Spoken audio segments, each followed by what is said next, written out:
Hi, I'm Carl Franklin. This is a special episode celebrating the 20th anniversary of .NET. It will also be published as a .NET Rocks episode. As such, it's a conversation between myself, Richard Campbell, and Mark Miller. Mark thinks deeply about how to solve problems with software design, discoverability, and architecture. So get ready for an amazing conversation.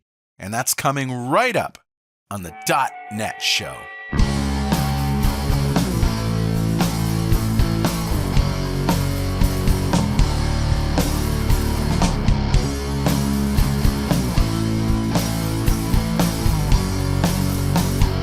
Hey, we're here. I'm Carl Franklin, and the reason I didn't say welcome back to .NET Rocks is because this is sort of like a simulcast between .NET Rocks and the .NET Show. So, welcome to whatever show you happen to be watching or listening to. That's not confusing at all. No, not at all. How are you doing, Richard? I'm all right. I'm, doing the thing of course, it's midwinter here and it's freezing cold, and the furnace packed it in a couple of days ago. So, oh, nice. We've been using little space heaters to warm things up, and which is fine. We're warm enough, but space heaters are noisy. So I ran the space heater in the studio to get it to a decent temperature, and then took it out. Well, yeah. I mean, wintertime is the worst time to call up the furnace repair guys because they love trudging out in the winter, and they're not busy at all. They're not busy at all. No. Oddly enough, most people don't care if their furnace is broken in the summertime. How are you doing, Mark Miller? I'm doing great, but I'm just suddenly now painfully aware that the temperature around Richard is going to be gradually cooling as we do this show. That's right. So you hear a little teeth chatter. We'll see what happens with that. From the Canadian direction. I did have a snowfall background, but then I saw the purple in your backgrounds, and for the people watching the .NET Show. Right. So I changed to a purplish bluish background there too. You go. We're all doing the purple thing. I've come to appreciate that purple LEDs show up well on modern cameras, where a lot of other colors do not show up that well. That's right. Today I learned. That's awesome to know. Mm-hmm. How did you not know that with the color of your mustache and goatee? Well, he's talking about LEDs though, and my daughter used to dance on stage before COVID, and they used to have this dance in Costa Rica where they would light it, and they would put all these really obnoxious red and blue LED lights going back and forth alternatingly on, and you couldn't get any quality video of the kids dancing. Right. It was just absolutely crazy. Yeah, so I put these together with the purple. I'm just thinking purple LEDs. Those are for me now. Awesome. Well, that was enough chit chat. Let's get started with Better Know Framework. All right, dude, what do you got? And for those who are watching the .NET Show and have no idea what the hell I'm talking about, this is the other show, .NET Rocks. We do this all the time. It started out actually as a way to learn the .NET framework, just one class or namespace at a time. Well, because back in the early days of the .NET framework, like, people were overwhelmed with how huge it was. And I imagine people still are if they're getting into it for the first time. There's a lot of stuff there. So it turned into, Carl finds something really cool on the internet. So, in the old days it was, did you know the framework could do this? Like, listen, don't write your own encryption algorithm. It's in the framework. Right. Don't write your own transport algorithms. They're in the framework. Like, these were all good things. But good things. So this one is Blazor Train, believe it or not, which is appropriate because Blazor is sort of the high tech meaty goodness, the latest from .NET. Mm-hmm. And so episode 68, actually, I had my friend Chris Sainty from the UK back to talk about Dockerizing your Blazor apps. So this was by request. People were like, how do I do this with Docker? How do I put a Blazor app in Docker? So we did all three types of Blazor applications. I say we, Chris did. Right. Blazor Server in a Docker container, Blazor WebAssembly in a Docker container, which is, has its own challenges, and then a WebAssembly hosted in a Docker container. So it's a good show. And if you want to go there, this is episode 1781. So go to 1781.pwop.me, pwop.me. That'll take you right there. Awesome. So that's what I got. Richard, is somebody talking to us today? Absolutely. I grabbed a comment off the .NET Rocks episode 1500, which is a show we did about the history of .NET, which may be appropriate today. Yeah. And it's interesting to think that we're almost at 1800, and we were talking about the history of .NET at 1500, and I still haven't finished the damn book. Oh, well. It's going to be a hell of a book. It's I hope I measure up to the sheer amount of time I put into it anyway. Yeah. And this comment comes from Joel, and again, this comment's from 4 years ago now. Wow. Where he said, "I really enjoyed the show, and it was interesting to hear the bits of history that I hadn't heard before," which is certainly what's happening to me gathering this whole story. Sometimes as a developer, you have your head down and mind in the code, and don't stop to think about where you are or how you got there. Yeah. I didn't start working with .NET until early 2005, which was a good time to start. That was in the .NET 2 era. Right. When I got into college, and .NET 2 was pretty new then, and it was a blast to work with. Although, to be fair, we started with VB.NET and didn't get into C# until my last semester, which is not a bad thing. You know, the both language is perfectly viable. I haven't touched WinForms in a long time, but back when I was actively doing .NET development, I thought it was an awesome set of tools to work with. And, you know, sidebar here, still is. Still is. Like, you forget how rapid application development WinForms is until you go back and spend a little time with that designer. Sure. There are two things that you guys didn't mention, though, that are tangentially related. Xna and Windows Phone. I'm sure you could easily do a show on the history of each of these if you haven't already, but it's interesting to hear the parallels in some of these technologies. For example, how Xna was awesome when it was announced, allowing you, this was the Xbox technology, it allows you to run .NET code inside of an Xbox 360 without using the dev kit at all. Like normally, if you want to develop for a video game machine, you need to buy this pretty expensive dev kit. And here it was, you know, just write your code and off it goes. But it slowly withered away in a sense, the same way Silverlight did. Nah, I don't think that's true. Not quite, no. You know, unlike Silverlight, the Xna guys said, hey, Xna is going away. Nobody ever said that about Silverlight. It just stopped being Steve Jobs said it, actually. Well, Steve did, but Microsoft never did, right? Yeah. And the same sort of thing with Windows Phone. 7 felt rushed. 7.1 was an improvement, then 8 and 8.1.1, and then silence, although there's timing there because there was a Windows 10, a Windows Phone 10, and it had its own problem as well. But I am looking forward to reading the book when it comes out. Am I going to include Xna? I haven't so far. That's part of the history, that's for sure, and so is Windows Phone. There's so many tangents. And, of course, the early versions of WinPhone were Silverlight, right? They were a modified version of Silverlight for 7 and 7.1. 8 was more like, it's far more customized and it got more stable. 10 was UWP. It really was a rewrite. It was still XAML, but it was literally a different implementation of XAML, so it's a big change. One thing I remember about Windows Phone is the Nokia hardware was so good. Yeah, absolutely. Even rivaling what we're using today, and the UI of the contact-centric UI. Oh yeah, of never been duplicated. Hasn't been even attempted. So I just moved to a Pixel 6 from my Pixel 4 and still haven't coaxed the phone into allowing names to be attached to SMS messages yet. I just have phone numbers. Like, it's that sort of, please, like, why is this so difficult? If Microsoft came out with an Android shell that had the Windows Phone UI on it, I would snag that up in a minute. Because there is a Microsoft launcher for Google phones, for Android phones, but it is not the Windows Phone shell.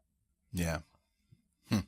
Interesting. Joel, thank you so much for your comment. A copy of Music to Go By is on its way to you. And if you'd like a copy of Music to Go By, write a comment on the website at .netrocks.com or on the Facebooks, because we publish every show there. And you comment there and I read it on the show. We'll send you a copy of Music to Go By. And definitely follow us on Twitter. I'm at Carl Franklin. He's at Rich Campbell. Send us a tweet. And don't worry, because it's not pixel-based. It's vector-based. There you go. No pixel perfect here. Actually, it isn't. The only vector with Twitter is between sending the tweet and receiving it. There's delta in there somewhere. All right, we're talking about 20 years of .NET with Mr. Mark Miller, who was there since before the beginning. All of us grew up with .NET and, precede it. Our careers precede it. So we've already said hi to Mark. I don't know, Mark, do you want to introduce yourself formally, or should I give you an introduction with your bio? Or I can say hi to kids. I'm Mark Miller. I work I work at DevExpress. I manage the CodeRush team, but DevExpress does lots of things, controls, frameworks, things like that. I guess the thing that we do the best, I think, is maintain focus on high quality. I think that's what we do pretty well, and essentially make developers faster, to make developers their products more beautiful. Yeah, that's for sure. I can tell two stories about you, Mark, from the early days. When we first met in the middle 90s at the Dutch conference, the SDGN, and you were a Delphi guy through and through back then, Ray Konopka and all those great folks, and I was teaching Visual Basic, just before .NET, and so I remember at one point on the speakers tour, right? That show would always take us out for a day after the conference and show us parts of the Netherlands we haven't seen before. It was great fun. And you're like, Campbell, you're kind of a nice guy. Why don't you come over from the dark side and join the Delphi ranks? I may have said that. That's true. Yeah, I actually remember being in a conference room before that with someone who I'm pretty sure was you, Richard. And because he looked like you, and because of the answer he gave me to my problem, which I'm pretty sure was you. But I remember I'm as usual, whenever I talk at conferences, almost always, I've got extra hardware. I've got, plugging in things at the last minute. I've got 2 projector screens. I'm just pushing the limits, right? In some crazy, socially irresponsible way. And I'm in the speaker room and I'm not able to boot up, or I've got a problem with the hard disk and something like that. And the guy who I'm pretty sure is Richard Campbell turns to me and he says, "Well, that sounds like that's your problem." And I'm like, "What? That sounds like a you problem." Yeah, that sounds like it's a you thing. Now, I can't tell for sure because I hadn't met Richard Campbell yet. But later when I met him and he keeps talking about the first time he remembers me, I keep thinking, "You son of a gun. You were there." What's really funny about that answer is he actually knew how to fix your problem. I know. I know. He knew it. He knew. I still don't know how to solve that problem, and he still knows how to solve it. And then there's a little conversation Richard had with himself. Wait, should I just solve his problem? Or no, should I be funny? No, I think he was like, I actually kind of feel like his thought process was like, oh, somebody needs help, and then he turns and his next thought is, look at that dork. Look at that dork over there. Or maybe I'll have a cup of dork. tea. It would be outrageous to help a dork right now. I don't know. I could be wrong. Although my second story is the moment when .NET was coming out and you're like, I'm thinking about changing teams. Well, you were an Anders Hosberg fan, right? Because yeah, that's also true. You could argue that I've stayed, on the light side the entire time. Right. And that ultimately Richard Campbell came over, from the dark side and switched over. But the light is Anders Hosberg, apparently. Right, exactly. Well, I'll tell you, there's a strong correlation between like a beautiful language design and his presence at a particular company, right? Yeah, I can't argue with that. Funny. Delphi had a beautiful design to it, and C# is like getting, I think, crazy good.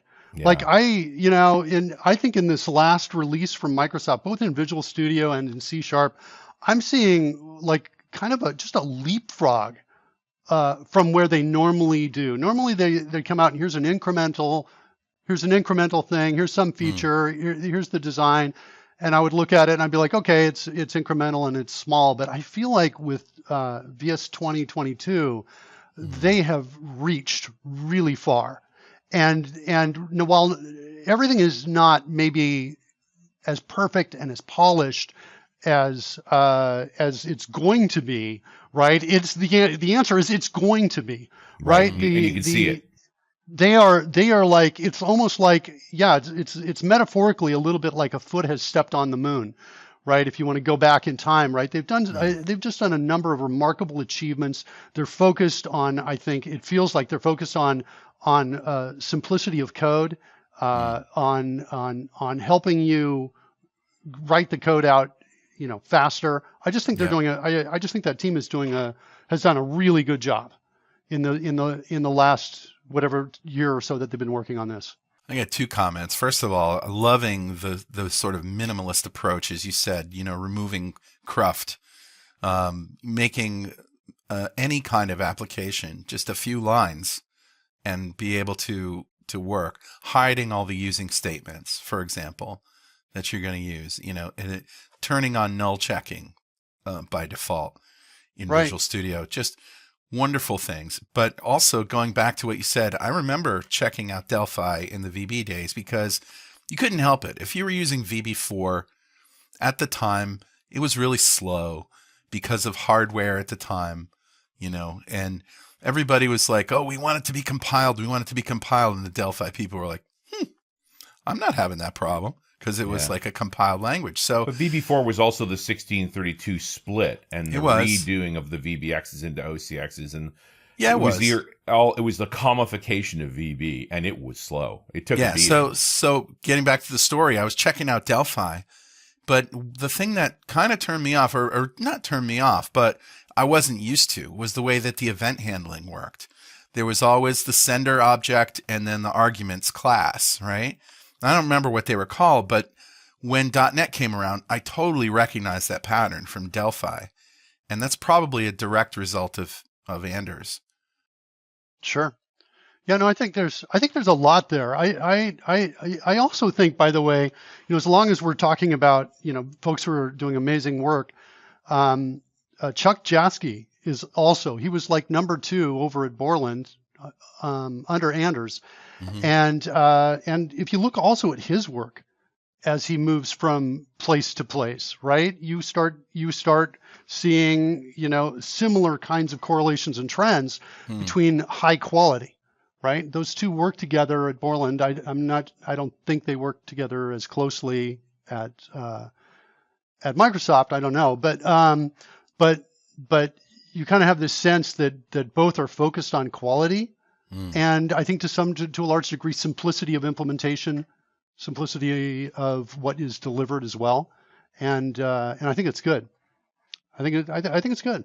Our friend Lino Tadros was also there. Right. I'm not sure what he was working on. Maybe it was Turbo Pascal. I'm not sure either. But I think that's probably safe and fair to say that he was. It was probably Delphi, actually. I think. I think maybe both, but I'm not sure. I don't recall when he left exactly. But certainly he was instrumental there because he's been wildly successful since, and also a brilliant developer. Lino's story is that he started out in tech support for Delphi. Okay. And got pulled into the engineering team, which it's not that unusual. It's funny. Tech support is a great place for people to learn a product, but also to learn where customers' pain lives. Yeah. Right. It's a great point. It's one of the metrics that when as I'm often in the case of evaluating an organization, it's how it grows its people. And a really great tech support org is a farm for folks to go elsewhere inside the company. Yeah. It's generally you spend a couple of years of tech support and then you'll move into engineering or product management or something like that, because you have a deep understanding of the product from the customer perspective. That's exactly where I started, actually. I started in the whole world of programming at a little company in New York that was making MIDI software for DOS, MIDI music software, sequencer. And I didn't know anything about, I'd done a little C. It was a little overwhelming. And I started in tech support there. And then they actually got me to start creating structures in C for MIDI system exclusive information that was particular to each instrument. So we would get these instruments in on loan. We would have to pull out the manual, and I would create the structure based on the spec. So anyway, that's where I started. And then I went to Crescent Software, which was all about Visual Basic. And I was in tech support there. And Richard, man, you're right. You really learn how to, you get the empathy of feeling the pain of the customers. And when it doesn't go right, you're on their side when you talk to the engineers. Right. I would agree with that. And the other thing I would point out as well is it changes the way you write code. right? If you spend any time doing documentation or anything that faces the customer, like tech support replies, things like that, right? You start to learn what takes a long time to explain. Yeah. And as you're writing code, you start to think about, okay, how long will it take to document this? How long is it going to take to, support this if we don't tell people what's going on right now in this moment? Right. If we don't somehow give them some discoverability. So I just think it makes you a better developer, right? To spend time in these other supporting areas, right? It makes you more mindful of, okay, sure, we can get a product out and we can get it in a lot of people's hands, but we can end up losing money because the tech support burden is too high. Right. Right? Well, or people are returning it because they don't understand it and they don't like it, that sort of thing. Yeah. But it's also a great mechanism. And I think some tech support orgs are really good about saying, here is our number one call item. Like, let's get this on the work list for reducing the number of calls around this topic. And I've also seen some architects great about going to tech support and saying, where's your biggest pain point right now? Like, let's make sure it's in the pipeline, because, the business of software, making money on software, is both that sales and reducing cost of support. Right. It's all encompassing. Yeah. It's not just getting the feature working. Yeah. But and also the feature utilization, right? Like, it's stop having a party when you ship it. Start having a party when you can see the people are using it. Right. Mark, I want to ask you this question. This is probably we could do this before the break. I think we have enough time. Tell me about how you got involved with DevExpress and therefore in .NET. I know our mutual friend Richard Morris hired you, who also happened to save both of our lives, quite honestly. Oh, that's true. Yeah. Well, I had my own company. It was called Eagle Software at the time, and I was creating and making Delphi, CodeRush for Delphi on my own then. And Richard Morris and I started talking about what we were going to, about the possibility of maybe coming over to DevExpress. I was looking. This was around the time that I told Richard Campbell, I'm thinking about going to the dark side, I think is what I said to him, or something like that, right? I'm thinking about going over and switching over, because .NET's coming out, that sort of thing. And basically DevExpress made me an offer that included a team of 11 plus developers, right? Working on CodeRush and helping us get over to .NET. And did Devx have Delphi products at the time? Yeah, I think they did. Yeah. They started with controls for Delphi. As a matter of fact, I think they still support it. They do. They're the VCL controls. Yeah, so they still support those Delphi controls. And so one of the components of that, I think I may have told you guys this story before, but it was a kind of interesting development story, is that one of the components of that is I rented an apartment in Las Vegas, and I started rotating the devs in to live in that apartment for a few weeks at a time while we were writing code. It was like, that's cool.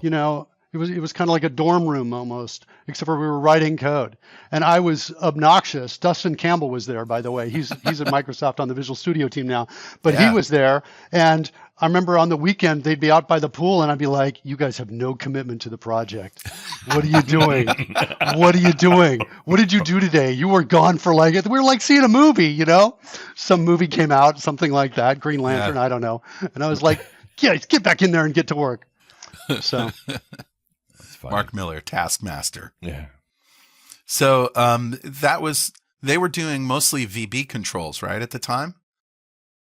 No, they were doing Delphi controls, and they decided they wanted to switch over to support .NET.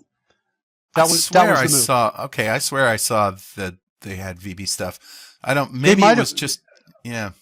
No, I think they might have had some ActiveX things for a moment, for a brief moment during the transition. They might have targeted VB stuff, but I think my understanding is that the essence of all of that is that they were supporting .NET development with controls for both VB developers and C# developers. That was what's really interesting, from historical perspective, looking back now, that there were companies, like Crescent Software, right, that got bought by Progress. See what I said there? Progress, Richard? I did that for you. Nice. That got bought by Progress Software, and There was others that were, VB centric, and they had all these COM controls. And I would venture to say that,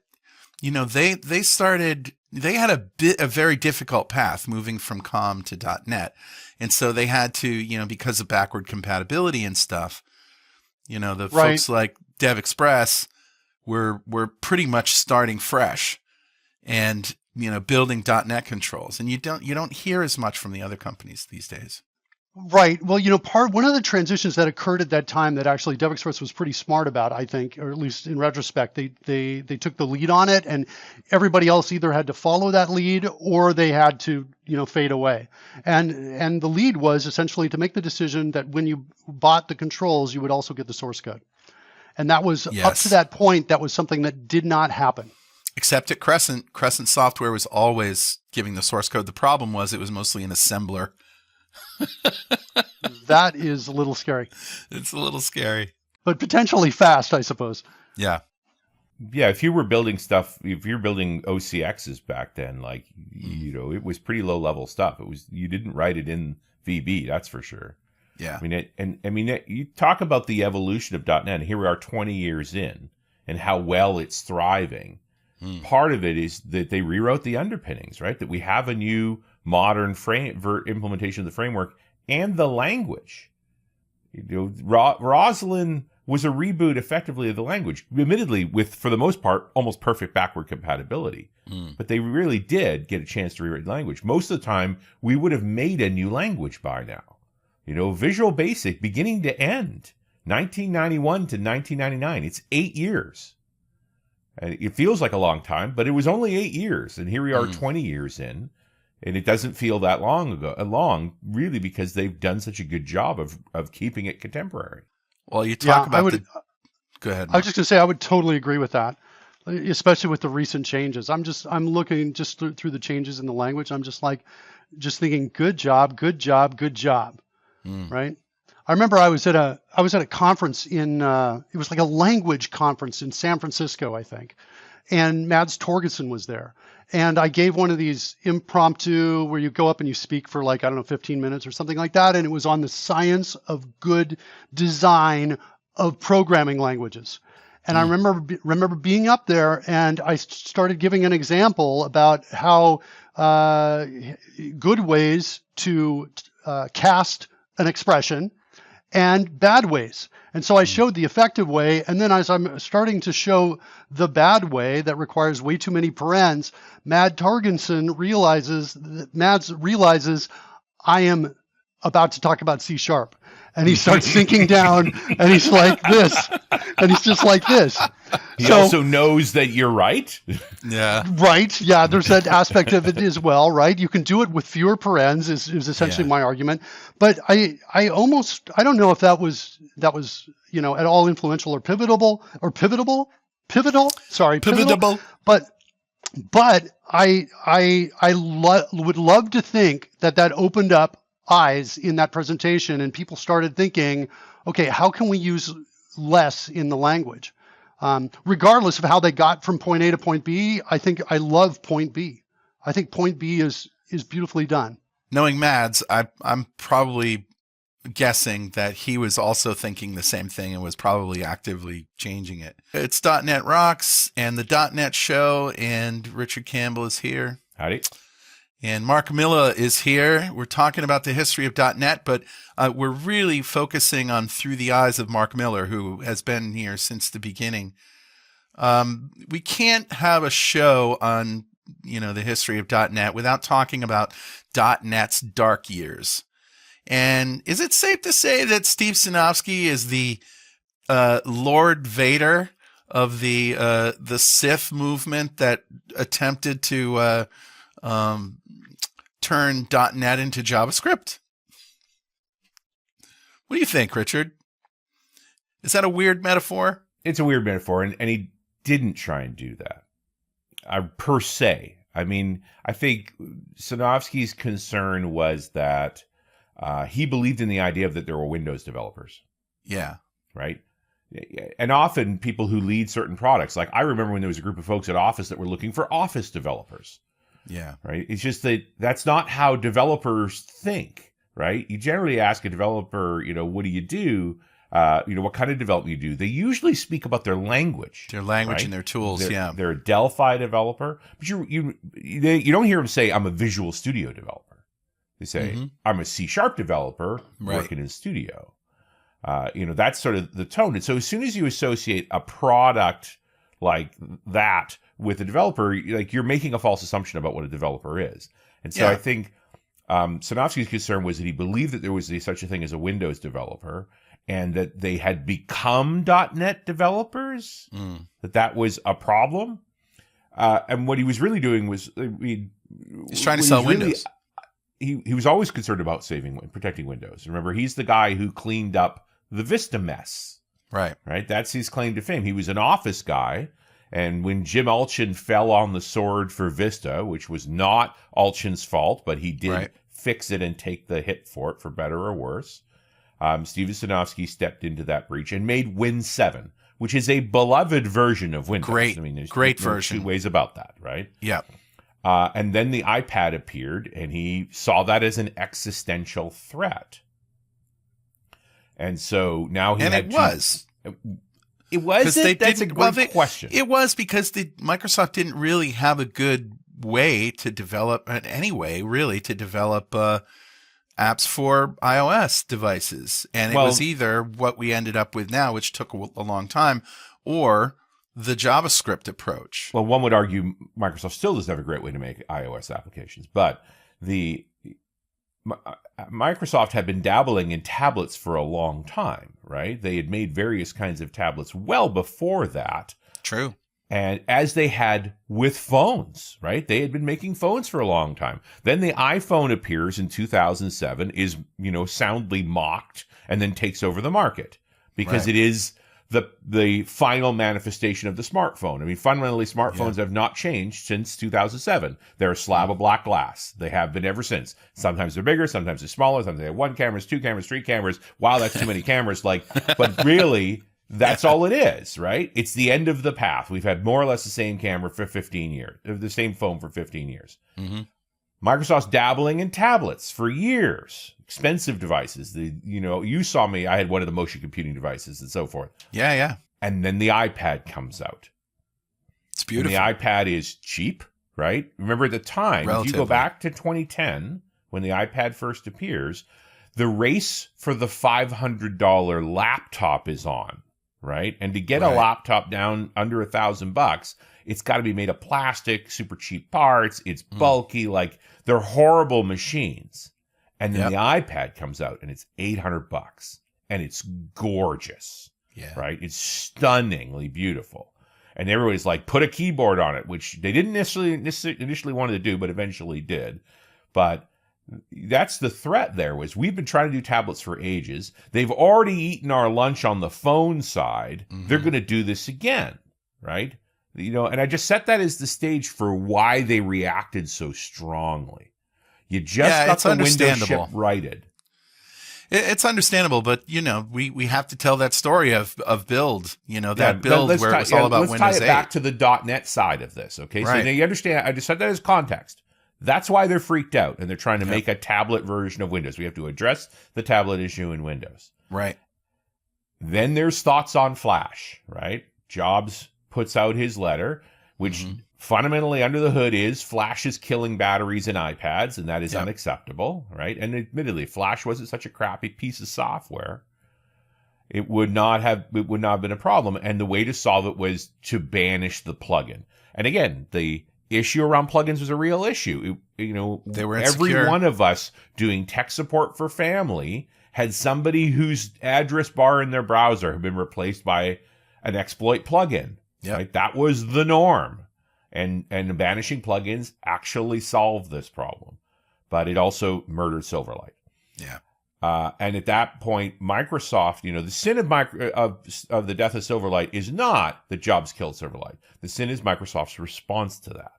Right. That's what people are, to this day, still upset about. Because largely they didn't respond because they were focused on this existential threat around tablets. And so Sinofsky's view of the landscape as a non-developer, right, as someone who really was about creating these big products, said, well, if we cannot run .NET on iOS, because his only view of running .NET on iOS was Silverlight, then we need a common programming. There's going to be a common programming platform, and that common programming platform is JavaScript. And the one thing you cannot program JavaScript, you cannot program with JavaScript, is Windows. Right. And that's the drive for WinJS. Is we have to allow, recognizing that JavaScript's going to win. And look, guys, it's 2022. It's still pretty freaking popular. Yeah, and the way I perceive it these days is if you are a project lead who has an opportunity to decide on language, you don't have an existing dev team that already has a set of skills and so forth, you get to pick on a greenfield app, which doesn't happen that on. You have to have an answer for why aren't you writing this in JavaScript, right? Like you don't have to have an answer for why aren't we writing this in Delphi.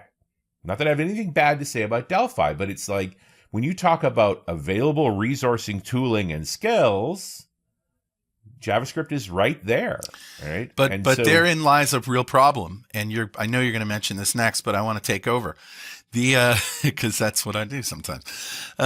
So the problem is that when you write an application in JavaScript, it's for a browser, and that same JavaScript, in theory, now it's the truth, but in theory back then would run effectively the same on every kind of browser that people are using. It took a while for us to get there, admittedly. Well, it's still not true, right? You still have to write if Safari code. Very rarely, though. I mean, but here's the thing: the problem was that you can't just take a JavaScript app with HTML written for the browser and just recompile it into a Windows application. You just can't do that. You don't have access to Windows services. You don't have access to the things that Windows does, And so that, I think, was also a problem. Well, and WinJS was supposed to address that. Now you get into the story of 2011. You and I at the first Build conference, right? And I'm pretty sure it was me that said, as we walked out of a conference, the premier developers conference from Microsoft, where they hadn't talked about .NET, and said, "Dude, what if .NET doesn't rock?" Yeah, I remember. Does .NET still rock? That was really a kind of a scary moment for us. We kind of branded the show. Yeah, I remember people were telling us in comments and tweets and stuff, so you're going to call it WinFX Rocks, or what was the WinRT Rocks? WinRT Rocks. By the way, just renewed that domain name. WinRT Rocks. Oddly enough, registered in 2011. So you guys at DevExpress, Mark, were, part of that whole history. You were at that show. What was going on at DevExpress during those years? What are the years that we're talking about? We're talking about 2010, 2011, 2012. 2012. Yeah, I think I was so focused on working on, building stuff in CodeRush that I wasn't paying attention to what was happening outside of that. Yeah. I think that one of the things that I've noticed in terms of trends is that there's a lot of effort and focus on what's coming. And one of the things that we'll often do at DevExpress is we'll create like a free component set for whatever the new framework is or architecture that's coming along the way. Right. Put it out there and get a sense of what's the grab ratio between people that are interested in the new technology versus what's already out there that we're selling. You're doing that for MAUI right now. Yeah, exactly. Yeah. And one of the things that's interesting about it is that the voices, I think, are always louder for the new tech, but the numbers are always a fraction of folks that are spending money, right? Where they're spending money. So we tend to step in, in a way that matches the demand, I think. Mm-hmm. Right? Well, the problem is that folks who are professional storytellers or quote unquote influencers need a new thing, because the new thing represents income. Right, the first people to get a Pluralsight course out, the first people to put those materials together, the first books, so forth. That's all money, and they have the largest loudspeaker. So of course, a small number of people put that out. I'll give you another Sinofsky story that it speaks to that exactly. One of the first times I ever saw Steven Sinofsky was at an event. It was at a Microsoft event, and he was talking about Dr. Watson and the new monitoring that was going on inside of Microsoft. Microsoft was much more public about their consumer experience tools and the like. Just to clarify, Dr. Watson is the technology inside Windows that it was a Windows monitoring tools. So when he had a crash, it would send feedback back to Microsoft, so they could. Yeah. They were making sure they were addressing the most common problems, right? And so here's a bunch of RDs and MVPs and so forth sitting in a room with Steven Sadovsky, who's talking about this, and we're talking about IE8. And he goes, "How many people here use bookmarks in your browser?" The whole room puts up his hand, right? I mean, because we're all tech folks, we use bookmarks, right? Especially in that era. And he goes, "Here's the telemetry on IE8 around the world. 2% of the market uses bookmarks. 98% of in-use IE8 installations have 0 bookmarks." And he said, "Now, what do you think I'm going to do for IE9? And he says, "I'm not going to work on the bookmark component at all," which, by the way, they didn't. It's exactly the same component in IE9 that was in IE8. Is that when Bing showed up? Because obviously the answer to no bookmarks is a better search engine. Well, theoretically, but the point was, who needs a better bookmark engine? Because most people aren't using it. But but the point that Sinofsky was making is, if I listen to influencers, I work on these minority features. Right. Sure. Although I will say that if you don't have enough data, a small number of people using it can be misunderstood as the feature is somehow bad. Yeah. There's an alternate interpretation, which is discoverability is non-existent. Right. True. Or the feature is maybe needs a little bit of tweaking. Right. Or it's got a high cliff. It's very hard to use. And so it's very powerful, but you need to be very sophisticated to use it in the first place. Yeah. So I always get a little nervous when people are like, numbers are low, let's just kill it. Ditch it. Right? I'm like, hold on, let's Google. Let's look deeply at it. Wait, what'd you say? Oh, it's see Google. Right. Right. Yeah. No, I'm always like, let's take a closer look and make sure it's really what we think it is. Right. Yeah. So yeah. Right. Yeah. And I agree with you that Sinofsky's interpretation was, I think it was deliberately inflammatory for that audience. It was to say, do not think you're my customer just because you're an influencer, which I think is a fair statement, right? And it is easy to get caught up in the loudest voices. You have to take a broader view, but your reaction to that, should be subjective. Like, I really appreciate the idea that you're saying here is like, bookmarks could be easier. Maybe you could build better tooling around them, and encourage people to use them more effectively. But it speaks to the mind too of, there are folks out there that really want data, and these days Microsoft is very data driven. And I'll put that at the feet of Scott Guthrie. Scott Guthrie chants that all of the time internally. It's like, bring customer data to any meeting where you're talking about features. So .NET Core 1.0 came out in 2016, and that was their first attempt to go open source, right, with .NET. And so let's talk about what happened between 2012 and 2016 that arguably gave .NET a second chance at life. Well, I mean, you talk about what happened between Build 2011, when we walked out of the building wondering if .NET rocked, and Build 2012, because everything changed by Build 2012, right? And the bottom line was, the bulk of the apps for Windows 8 in the Windows App Store were C# XAML. Right. It was like 70%. Right. So that's what you get when you foster a community like .NET developers. Well, and plus there was that huge drive to get apps into the store. You remember at the time, right? Yep, you go back and look you could see it on .NET Rocks, right? That in that time period, we had shows over and over again about how to build apps for Windows 8, because there were so many people that were working on it. There was so much energy to fill the stores up with apps by the time Windows 8 shipped. And half of them were Atlee Hunter. Well, yeah, that's, you're exactly right. And there was, part of that push was there was some pretty dumb stuff put in the store too. Right? Yeah. Like they put so much pressure on the evangelist, on the influencer organizations to make apps meet. It's like everybody had a quota of apps. Mm-hmm. And so, folks were cheating left, right, and center. But the bottom line was the culture, the folks that would actually respond to that were C# XAML developers. And that's what filled the store. And it put paid to this idea. I mean, there's a few things that went wrong with Windows 8. Only one small part of that is the product. Mm-hmm. It starts with people deciding on an operating system. The bulk of the sales that Microsoft's going to make for an operating system are enterprise, and enterprise people don't like surprises. No. If you want them to consume a product, you get them involved pretty early on.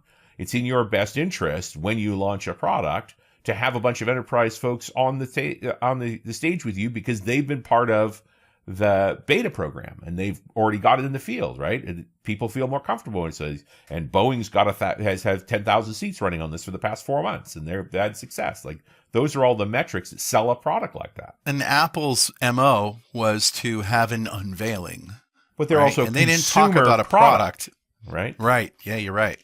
But this is Apple can keep a secret until they unveil things. Let's do that with Windows 8. Yeah, there's a number of attempts, I think, to kind of mimic what Apple was doing, but I felt like they were. I don't know if this is fair to say or not, but I'll tell you what, this is how I felt. I felt like they were led by people who didn't actually understand what Apple was doing. Right? If you look at the Windows 8 start screen, it's got all of this color is used all over the place for all of these icons. All the icons have different colors. Then they've effectively taken color away as a means of communication in their start screen.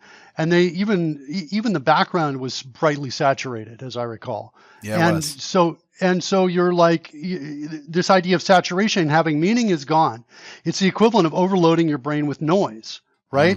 But from, I think, their internal perspective, it felt like they were saying, well, this looks just like what Apple's doing. They've got icons all over the place, things like that. We've got an app store just like Apple has. We're pushing to fill it up. The numbers are matching.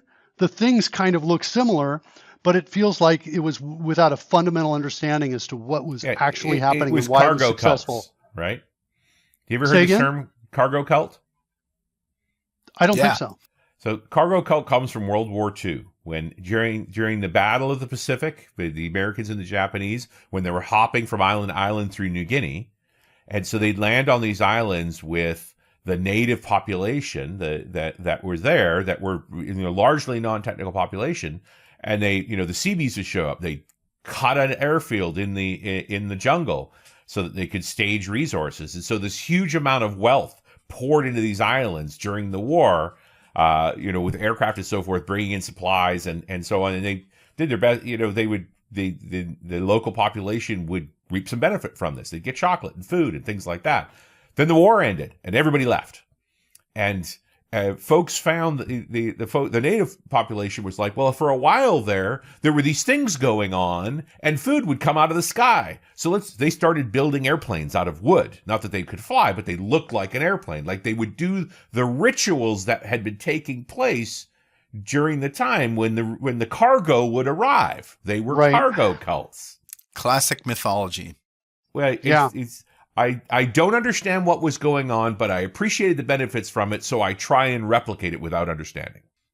Yeah, and that's what I saw in Windows 8 at the time. I just remember also in the first iterations of Windows Phone, similar problems, right? Where there were sharp corners all together with high contrast on areas that you weren't actually supposed to look at, and low contrast on areas where you were supposed to look at, like number of messages that you get in, things like that. Right. And the early release of the Windows Phone, people were like, I remember having a conversation with an evangelist, and he's like, look at how great this is. And I'm shaking my head. It's not. And it's not the same. It's not the same as something that's carefully designed. Yeah. So that's what I felt. I felt like there was a lot of people who were signing off on things were missing a fundamental understanding of what it was they were actually missing.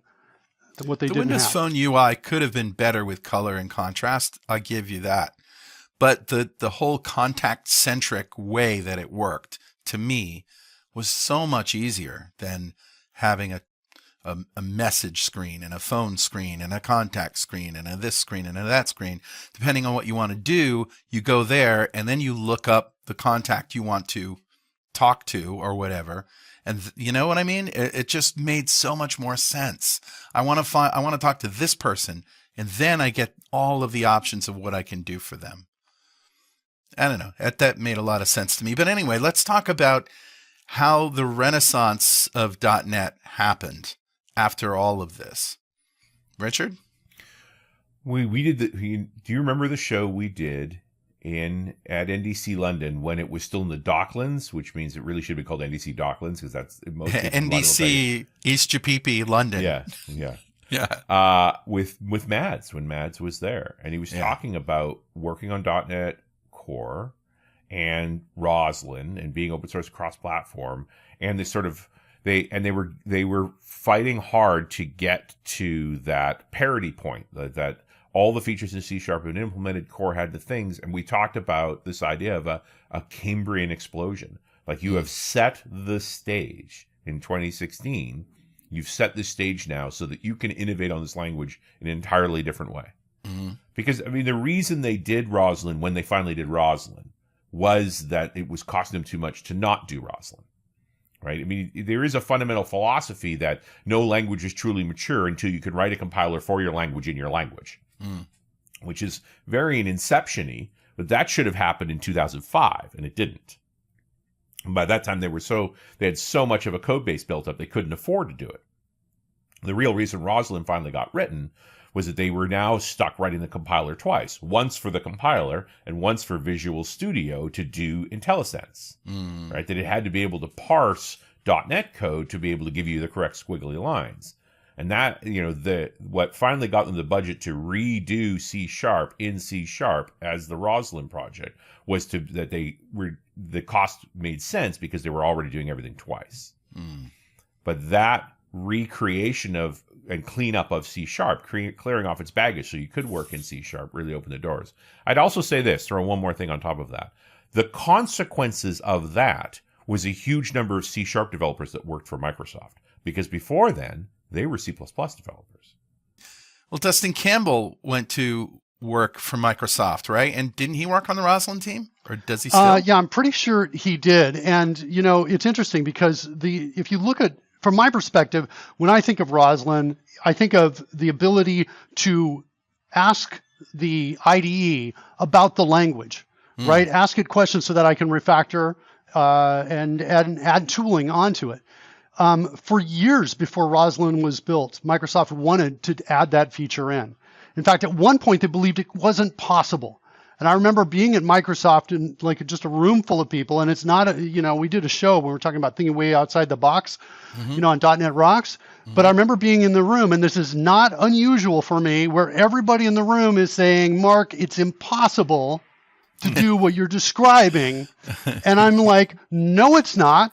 And, right. And at that point we were talking about having essentially a universal way of representing all languages, essentially, is what we were talking about. At the very least, we were talking about representing XAML, C# and Visual Basic in the room. And they were talking about, you can't do it. And I was like, no, you can. Well, what about this? No, here's how you solve that. And what about this? Well, here's how you solve that. At a structural level, right, if you go down and you look at least all the languages we're talking about, including XAML, there's a structural component to it, right, that's common among everything, right? A kind of parent-child relationship that exists in XAML, exists in C#, exists in Visual Basic.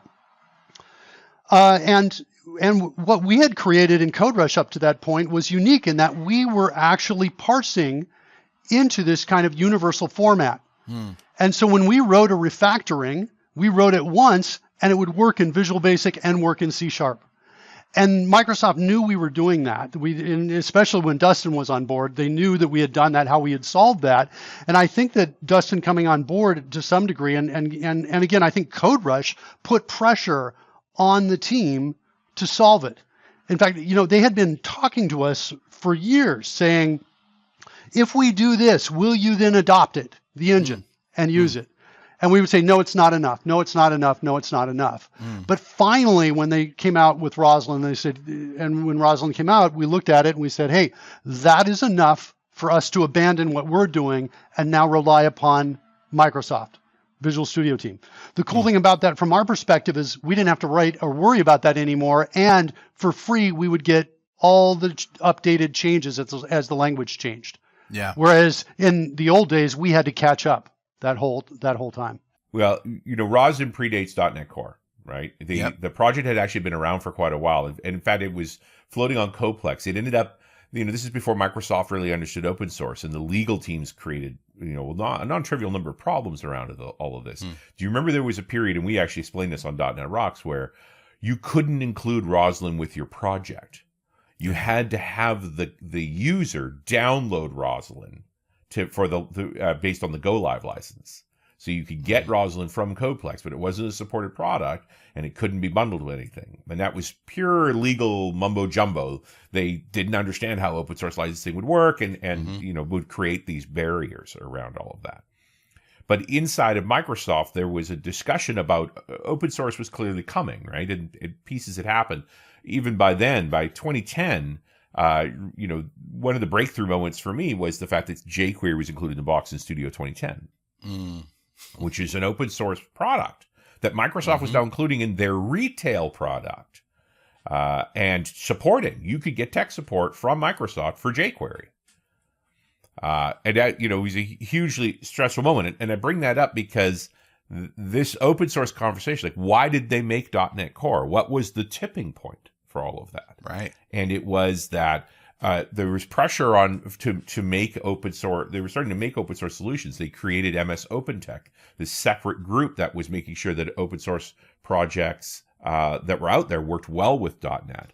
Yeah. But also was a place for them to start open sourcing code. And so new things that were being built could be open source. MVC had always been open source through Coplex. Right. Then Entity Framework decided to go open source. Now, Entity Framework had shipped several versions as a closed source product.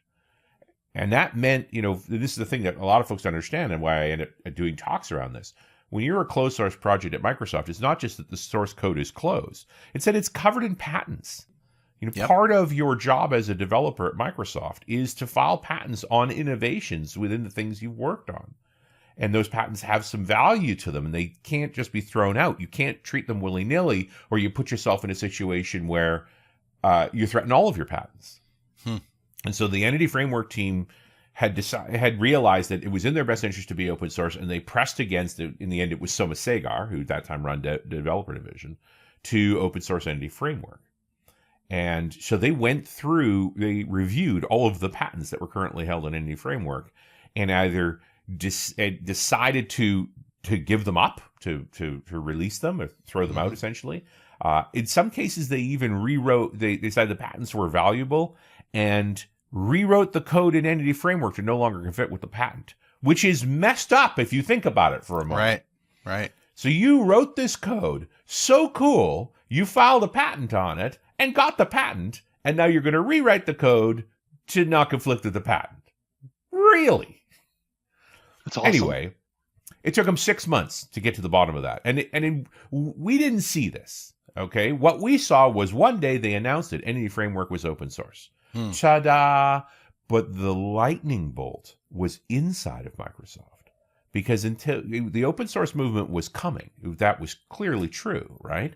And so there were teams that were like, we're going to start greenfield things, and we're going to start them in open source. We're going to work it through Coplex. Like, this is what they're going to do. The idea that an existing product could be open source was simply not on the table until the Entity Framework team did it. And then other teams were like, you can do that? Yeah. And then they went to the Entity Framework team and said, what do we have to do that? And they explained the insanity of what they'd gone through to do it. And they said, well, that's stupid. We got to make this easier. And it opened the door to simplifying the process. So now let's talk about .NET Framework, which at this point is 10 years old. And there's a huge amount of code written by literally thousands of people and licensed code from other sources. Like, it's an incredibly complex thing. And it makes perfect sense to open source, except there's no way. It's not going to be 6 months to unentangle that. And they literally did the math and said it would be easier to write this over again than it would be to try and unentangle all of this code. Plus, this was the bigger pressure. We don't just want to open source this, but we want to cross-platform it. We want it to run on other platforms. And an awful lot of the .NET framework code was written for Windows. Windows, yep. Right? Plain and simple. I mean, why did ASP.NET Web Forms not make it? Because fundamentally, ASP.Web Forms is an ISAPI filter bound to IIS and Windows. It's not portable. It's just, there's no way you could make that make sense on another platform. You got to bring Azure into this too, because Azure was where they saw their future revenue coming from. That's actually a little further down the path, but you're not wrong that in the fallout of Windows 8, in the sort of disaster that was Windows 8, was this recognition of it doesn't make one would argue, when did the operating system become irrelevant?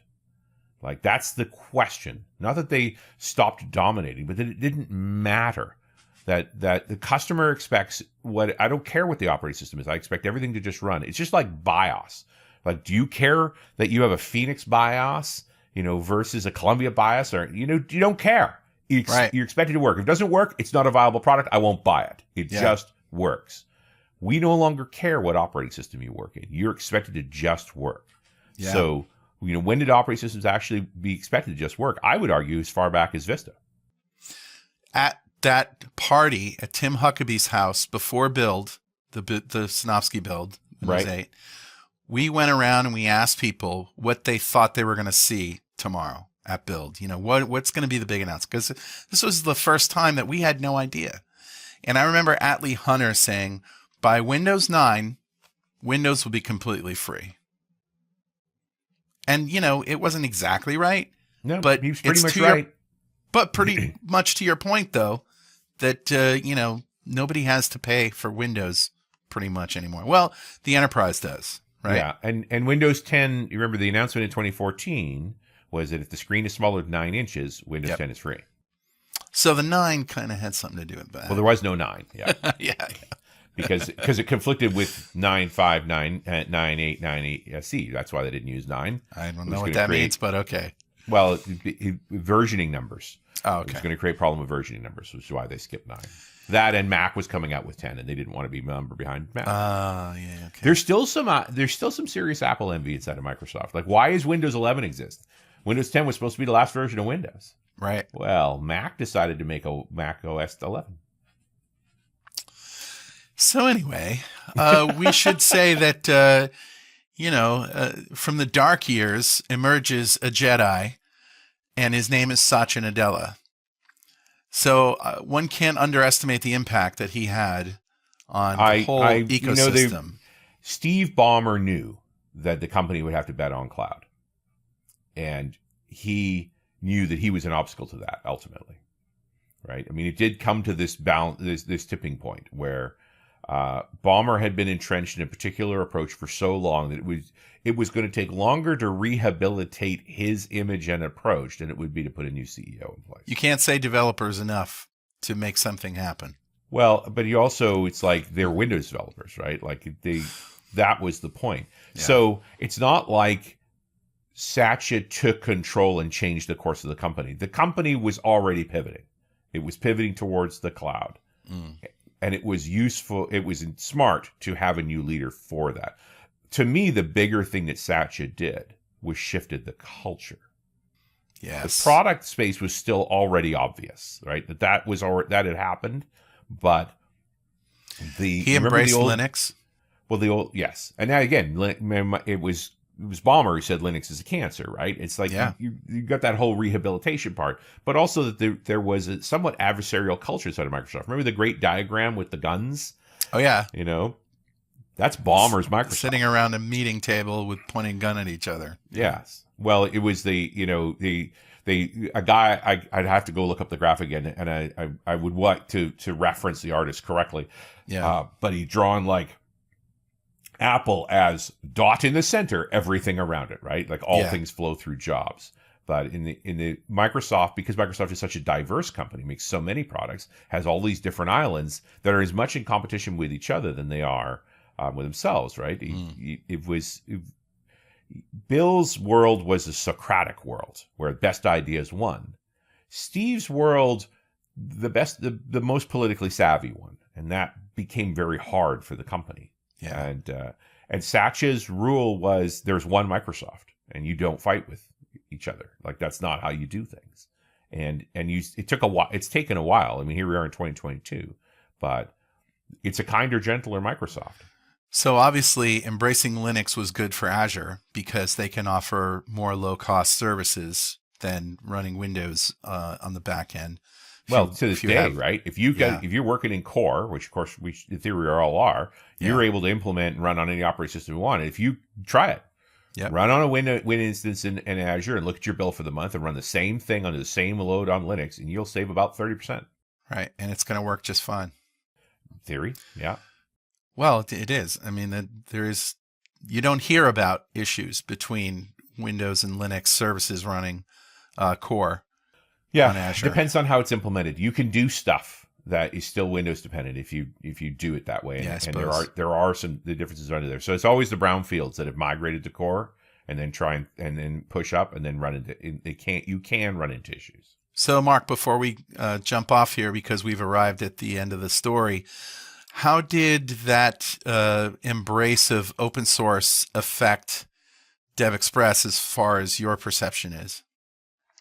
Yeah, I don't think it affected us. Well, I think from the standpoint of being developers, like on a team, I know I was looking at that with some envy, right? And I was asking internally, could we do the same thing for CodeRush? I've actually been rethinking that again. I've re-entered that whole mindset again in the last couple of weeks. I've been thinking, I am really leaning towards an open source of CodeRush.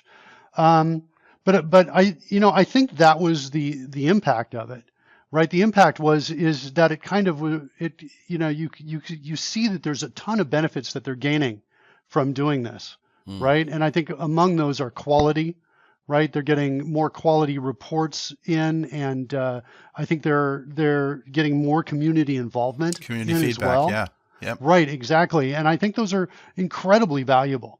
Right. And I think I think there's another piece to it as well, is that if you as a developer know that what you're creating is going to be scrutinized looked at by thousands of developers, I think you work a little harder. You focus a little more. You make sure that before you check in, right, not only are all the tests passing, but it's like code that you would be, proud of, or at least comfortable with having your name on. It's what you said at the beginning of the show. You're going to comment it well because you don't want to get emails and calls from developers who don't understand what a line of code does.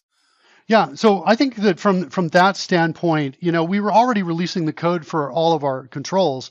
It was just CodeRush was the one that we weren't doing that for, right? So I think from my perspective, I am envious of the benefits they're gaining from that decision. And it's something that I would definitely move towards, but we have a few licensed things as well that would need to be unraveled. Right? We were talking about that earlier. Yeah. So. Yeah, well, that's where we are in 2022. We have this amazing platform that goes everywhere, and new tools like Blazor, which I think is the future of .NET Web technology, if I may be so bold, and in terms of dominance eventually, and MAUI, which is just it's a hard problem, that cross-platform, but everything that I've seen so far points to the logical evolution of Xamarin Forms and the experience of developing a MAUI application in 2022 is so different from all those years of Xamarin Forms development that have been just painful in terms of your platform, your base, just getting your platform up to speed. I remember, and Richard remembers this, doing workshops in Xamarin Forms at Dev Intersection of all places, and the first half of the day is dedicated to just getting people who brought their laptops to Hello World. That's how long it took, just to make sure, get because the system running. just because there's so many moving parts, and Microsoft did some of it in Visual Studio, but you had to go get the JDK and you had to have this and that. And it was just tough. So I'm very, very happy where we landed, and I'm excited about the future. Hey, speaking of future, can we do like another show in about 20 years, like 2042? Sure. Can we do that? Is it too early to send a calendar invite out to you guys? .NET Rocks, the geriatric show in a nursing home. Well, here we are in episode 3850. I remember when. Oh, those whippersnappers. Well, guys, this has been great fun, and I'm glad we got the .NET Show audience involved. And if you don't know what that is and you're listening to .NET Rocks, go to the.netshow.com. That's a video show that I do that's presented by DevExpress. Thank you very much, DevExpress. And check out the good stuff. It's forward-looking and fun. And that's it. Thanks, guys. Talk to you later. Thanks for watching. Please visit blazertrain.com and the.netshow.com for more great content.